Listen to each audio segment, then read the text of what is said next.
everybody, welcome back. It's been a little while. In fact, it's been kind of a long time.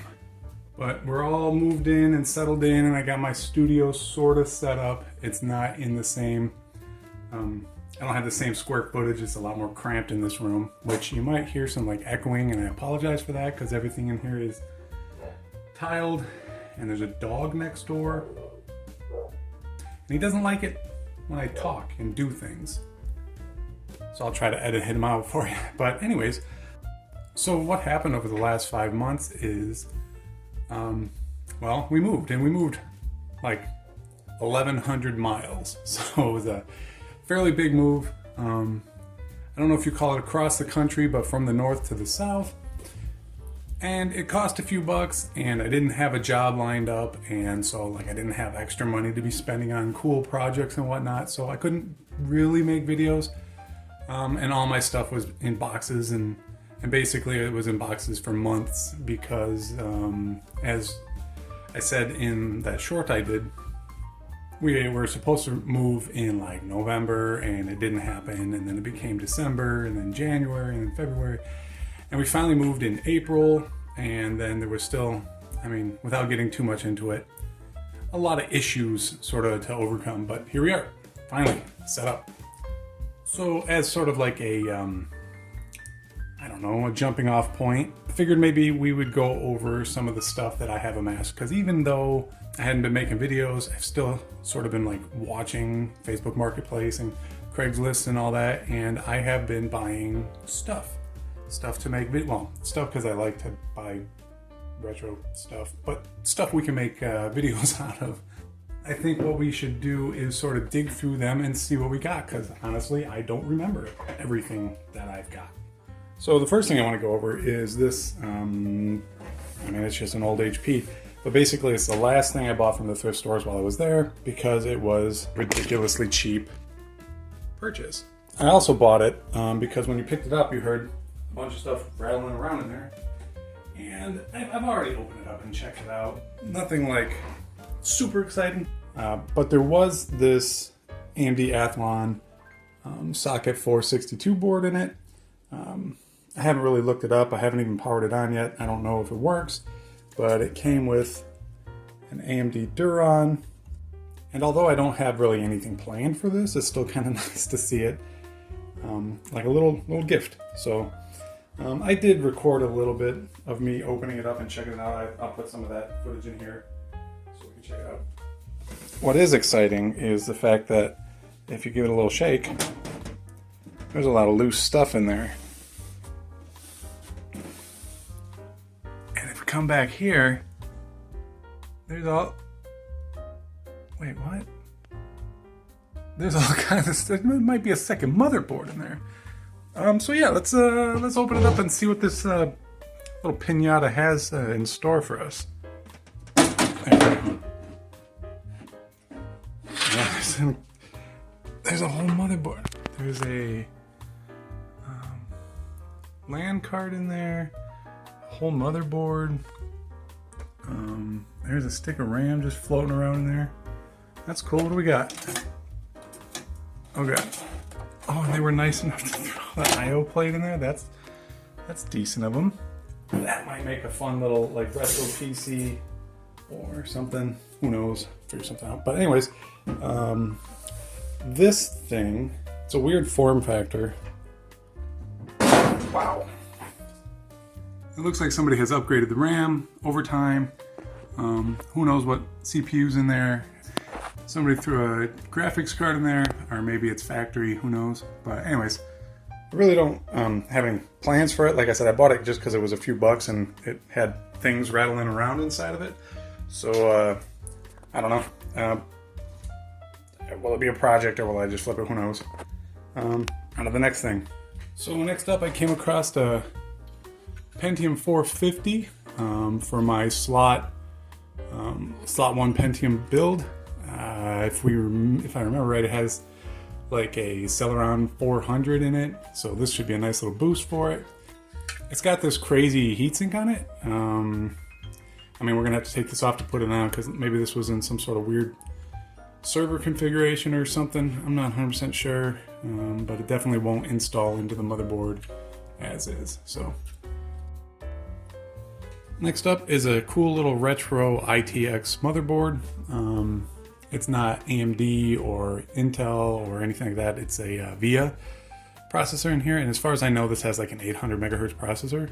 And I thought this would be a cool little like miniature retro PC, so I want to put it in my tiny computer case, put a tiny hard drive in there, and basically use this for my retro gaming things, because I just think it would be cool to have like a really small, compact retro PC. So that's what I'm gonna do with this. At least that's the plans. Who knows what will actually happen in practice. And now for the stuff that I think is probably the cooler stuff, is the older stuff. I scored this motherboard off of Facebook Marketplace. This is a Pentium, as far as I know, under here is a Pentium 150 Pro. Shoot, if I take that off there, I can find out for sure. In fact, why don't we look that up? Because like I bought this for like $10 on Facebook Marketplace, so I never really looked any information up on it. I just kind of saw it and said, ooh, I want that because I am a hoarder. Alright, so it looks like our Pentium Pro motherboard is actually from a Gateway system. It seems like it's hard to find motherboards and retro hardware that isn't from some sort of like OEM manufacturer. But I mean, I think this is going to be a cool thing. I've never messed around with a Pentium Pro motherboard, so this should be fun. And like I said, the guy said it had a Pentium 150 in it, so let's go ahead and see if we can't prove or disprove that. Now, let's pop this thing off there and see what we have under there. It's probably the 150. Can't see any reason why it wouldn't be. Oh, no thermal compound. So it is a Pentium Pro. Well, it looks like it's a 180. Yeah, so it does look like this is a, hey, where'd it go? There it is. Pentium Pro 180, which is, I mean, that's cool. Listed it as a 150, but if it was like, I don't know, a 100, that would have been lame. But I'll take 180 over 150. Also, I pulled the CPU out, and this is a hefty boy. Like, to compare it to like, your standard run of the mill. Like, God, I don't know how to convey it over camera. It's heavier, it's a lot heavier. Next up is a kind of a blind bag. I bought, I bought two 480, if I remember right, and this is all going off of memory from, when I bought it. It was two 486 motherboards. And I believe I got these for like $10 or $20 as well. For me to have bought them, especially like, I didn't have a job at the time. They had to be really cheap. Everything had to be really cheap or I wouldn't have went out of my way to get it. Let's take a look at what we got. Let me see, all ISA slots, Intel 486SX. We got a math coprocessor slot. It says 4167 in there. I don't know what that is all about. So it looks like we have a leaky barrel battery. That should be an easy fix. It doesn't look like it's gotten around too much. Yeah, the board looks really, really clean. So when the time comes, when we go to power this up, I will remove that. Like this one, it doesn't even have, like it's not a zero insertion force slot. It's not a zip slot. Let's see if we can find some sort of a model number on here and look this board up. Oh, here we go. Opti 486SX revision 1.0. Okay, so unfortunately, all I can find that it is some sort of OEM board. No big deal. We'll plug it in, we'll power it up, we'll do some things. Hopefully none of these little tantalums explode. Anyways, let's look at the next one. So the next one, oh, we have some VLB slots. That's kind of cool. What does it say on here? So it's a socket 3. Oh, I don't know if that would have been a math coprocessor, but we don't get the choice to put one in on this one. We got a Dallas clock and battery, Doesn't look like anything bad has happened. It might even be socketed. I might be able to just pull that out. Micronics computers, 87 to 93.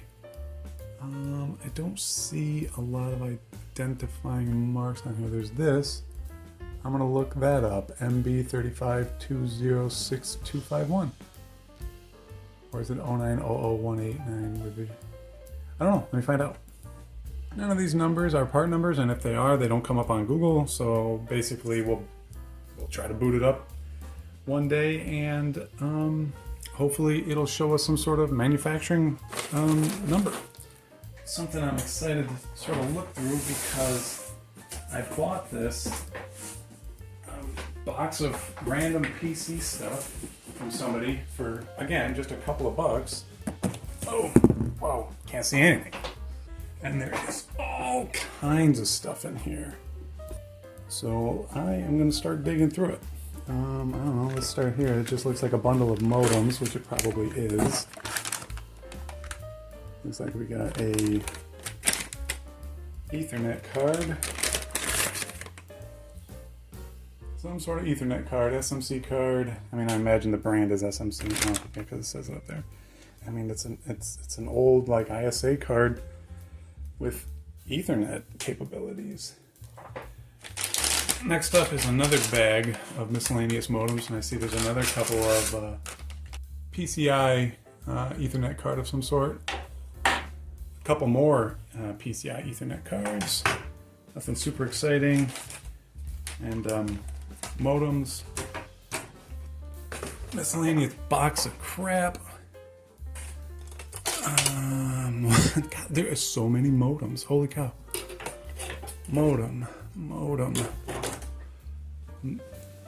without a PCI bracket. Another modem without a PCI bracket. Oh no, this one's Ethernet. USB. These are always nice to have. Ooh, they feel gross. Oh, they feel really gross. Ew. Like somebody was smoking. Came out of a smoker's computer. Garbage. Let me look real quick through this. Yellow IDE cables are way faster than gray IDE cables, so like that's good for adding horsepower. Yeah, nothing super exciting in this box. Ugh, those are gross. Jeez, oh Pete's. What else have we got here? We got hard drives, miscellaneous hard drives. Oh, man, I don't know if these. I hope they survive the trip. What do we got in here? IDE drives, Fujitsu. How big is it? This is a MPE 3136AT. 13, almost 14 gigabytes. That's cool. As long as it works.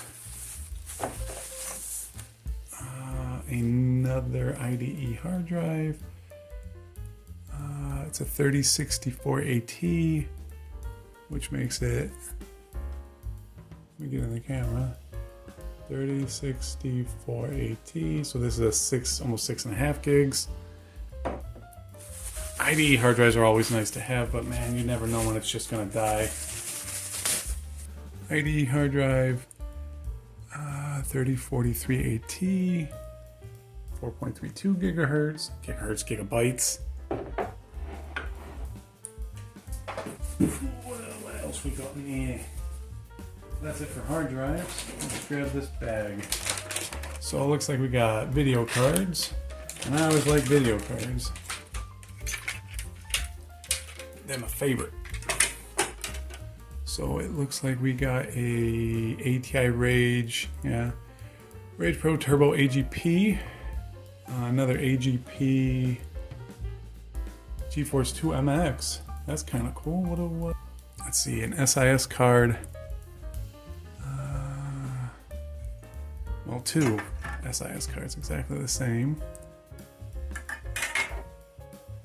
Yeah, so this is just kind of a But basically, it's a Battlestar SIS 30 or 6326 AGP card. I don't know how much RAM it has or whatnot. It's kind of generic. Probably out of an OEM or something like that. But still, now I got a lot of AGP cards now. Let's see what else. Oh, I got sound cards. Now, sound cards I like, because sound cards are, what is this, Samsung 7.6G? I don't know what that means. Sound cards, especially ISA sound cards, they're just kind of fun to me. Sound cards of yesterday, you know, it was just so much more fun than today, because today it's, you know, your sound card is on board and that's the end of it. And there's just so many factors that go into a sound card that make it either compatible or incompatible, or the difference in sound quality from one card to the next was just, it was crazy. Your game, the way you remember playing Duke Nukem 3D or something even older, the sounds you remember from it are going to be so different because you played it on, say, like an AW32 or a Sound Blaster or ESS audio drive, whatever this is. So I just find them kind of like interesting. So let's see here. Attached for reliability. Well, good. Thank you for putting this sticker on there. That makes it super reliable. What else have we got? PCI sound card. Model CT. Oh, it's a Sound Blaster card. Creative Labs Sound Blaster 128. You know, PCI 128. Sound Blasters are always nice because they're super compatible with stuff. So I like them. What else have we got? Oh, I didn't even look this up. ESS. So this is going to be like an Ensoniq soundscape. So this is an ESS audio drive. I think I was wrong about the Ensoniq soundscape. But the only identifying thing here is the chip, and it's got an ES1898F audio driver in there. That is definitely a keeper. I hope it works. If I could do anything, I would love to go back in time and force people to put model numbers on their cards, make things easier in the future. Let me see if I can figure out what this is. So I found the model number right there, A301G50. It's a Yamaha card, PCI audio card. Nothing super exciting. All right, what's next? Another couple of GPUs. Well, I mean, do you call them GPUs? Another couple of video cards. So we got a S3 PCI Diamond brand 1997. So it'd be nice for like a Windows 95, Windows 98 machine. Stealth something 2000. Diamond Stealth. Oh, cool. What do we got next? We got a Matrox card. I always liked Matrox cards. Matrox, I think the first like sort of like high-powered graphics card I ever bought was the Matrox something M3D. It was like a daughter card. You had to. It was sort of like a voodoo card. You had to. It was like a 3D only card. So you sort of like daisy chained it to another 2D card. If I remember right. Anyways, man, this is kind of a cool find. Is this like a Mystique or anything like that? I don't know. It could be a part number. Oh, HP part number. Oh, this came out in HP. This is going to be kind of nerfed, isn't it?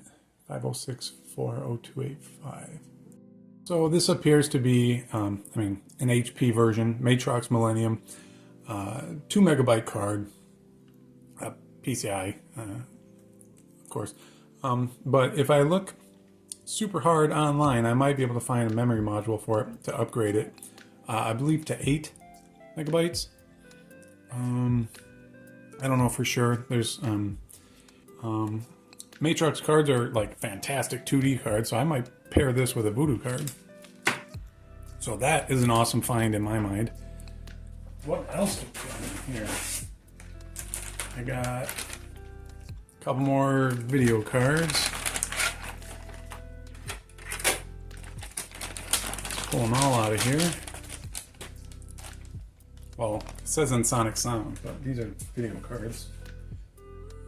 Or it's not. It's an Sonic Sounds card. Sonic ES1370 audio PCI. Let me bring that up higher. Cool. I mean, PCI sound card. Always. God, I got PCI sound cards for days now. What do we got here? We got. Are these the same cards? No, they're slightly different. So we have an AGP V3832. What is that? All right, so this, everything's from an HP or a Gateway or a Dell or something like that. Anyways, this is an HP TNT 2 32 megabyte AGP card. So that's actually kind of cool.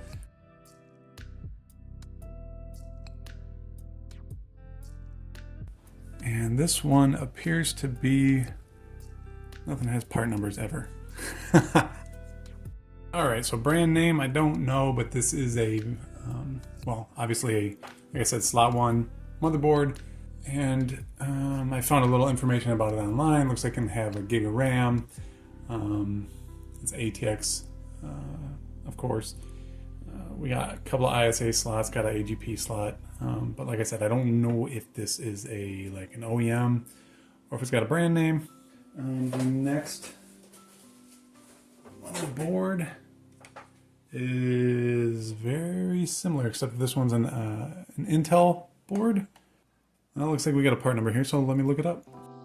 So it might be an MSI motherboard or from a Packard Bell, or I mean, really, when we boot these up, that's when you're going to see what it came from. Because if it's a Packard Bell or something like that, it wants to throw that up on the screen during BIOS post. But basically, this is a ATX board with an Intel 440BX chipset. It looks like it can have a max of 768 gig or megs of RAM. 3 slots on this one versus 4 on the previous one. Slot 1. Socket 462, sorry, socket 242. Wow, there are 2 more motherboards in here. A lot of the same stuff. This doesn't have the mounting hardware for that. That kind of is a bummer. It does have the screws. Anyways, attached for reliability. Awesome. AGP slot on that. 3 ISA, 4 PCI, 3 RAM slot. Okay, three RAM slots. 2 of them are broken. Oh yeah, that's very broken. Look at that. Should still work though. So this motherboard has seen better days. This is a BioStar slot 1 chipset, Intel 440BX. Got a lot of those. It says the max RAM is only 384 megabytes. So far, none of these boards that I've pulled out of here have any like onboard audio. All of the input-output is very sort of like minimal, you know. You got your printer ports, and you got your comm slots. You got some USB, and then your PS2 connections. Yeah, all as far as I can tell, not super exciting. This one's got 3 ISA and 4 PCI. The previous one's got 5 PCI. They all have AGP. They're all very, very similar. What's the last one? Let's get something good on the last one. Last one is also a slot 1 motherboard. Part numbers, I am not seeing them. Not right off the bat. This one has a built-in sound card. Can we see what it is somewhere? Yeah. It's got a built-in Yamaha XG. Let me see if I can find a part number and I'll look it up. After a bit of digging around, this may have come out of an old Dell XPS D333. That might be a cool little build. And it looks like it's in good condition. I'm seeing, the information that I'm seeing on it shows that it is, the chipset is an Intel 440BX. Yeah, but that's a cool little find. So, all in all, this is a lot of... This is a lot of vintage hardware to sort of go through and test and make sure it works and mess around with and have fun with. So I actually can't wait to start sort of slapping it into things. And then, of course, like, do I build a new system, or what do we do? I don't know. So let me know in the comments. What should I make? What should I do? If you follow my channel at all, you'll know I have a number of vintage computers, from 486 all the way up to Pentium 4 and above. You know, yeah, drop what you think in the comments. What I should be doing with some of this stuff. What systems I should pair with what, or should I build a complete new thing from what I have? And I look forward to messing around with this stuff. So yeah, I think we're gonna call it there. In the next one, we'll see how much of this stuff I can test out and ensure that it works. And we'll just methodically go through it all and see if we have any duds, or if everything, hopefully, you know, cross your fingers, hopefully everything works. So I'm glad to finally be back, and if you have stuck around all the way to here, and you're familiar with my channel, I'm glad that you sort of waited it out and are back with me. And if you're new to the channel, go check out my other 100 and some odd videos. Yeah, my other 104 videos, and get caught up. Glad to have you here. I had a lot of fun looking through this stuff.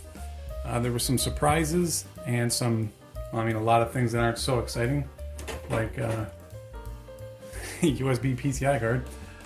But I had fun. I hope you had fun, and I will see you in the next one, where we are going to tear into this stuff and see if any of it still works. So I hope to see you then. Thanks for watching.